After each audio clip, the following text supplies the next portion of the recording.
secteur de la protection sociale complémentaire est en pleine recomposition selon l'étude de Precepta. Une recomposition qui se manifeste par une consolidation accrue des groupes de protection sociale, comme le prouvent les rapprochements engagés en 2016. Ce mouvement de consolidation a été initialement impulsé par les fédérations de retraite complémentaires Agirc-Arrco. Il est depuis alimenté par les diverses mutations qui ont touché le champ des activités concurrentielles, c'est-à-dire les assurances de personnes.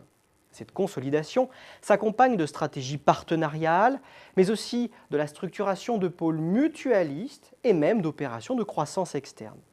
Bref, le monde paritaire se met en ordre de marche pour tirer tout le parti du potentiel des marchés des assurances de personnes.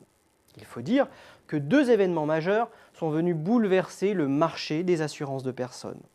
Le premier, c'est l'entrée en vigueur début 2016 de la directive Solvabilité 2, avec tout son lot d'exigences en matière de capital, de gouvernance et de reporting.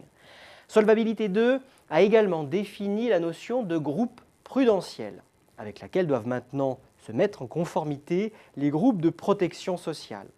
C'est ainsi que AG2R La Mondiale, Humanis, Apicil, ProBTP et Agrica ont annoncé la création d'un statut juridique pour doter le monde paritaire d'un cadre spécifique, c'est le SGAPS ou Société de groupe assurantiel de protection sociale. Le second événement, c'est la généralisation de la complémentaire santé à l'ensemble des salariés du secteur privé depuis le 1er janvier 2016.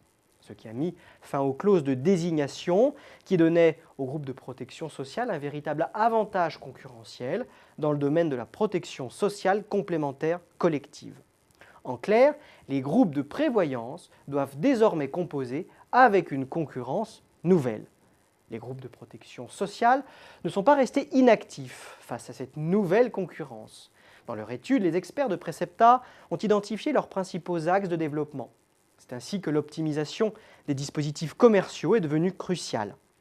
Avec la fin des clauses de désignation, il faut littéralement aller chercher sur le terrain les entreprises clientes. Pour densifier leur présence, les opérateurs misent alors sur les partenariats, le recours au courtage ou encore la collaboration avec des prescripteurs. Mais la taille des réseaux et les mesures d'optimisation des dispositifs commerciaux ne suffisent pas. Il faut en effet doter les conseillers de moyens pertinents pour qu'ils soient en mesure d'intéresser les clients, d'asseoir leur crédibilité et de gagner la confiance.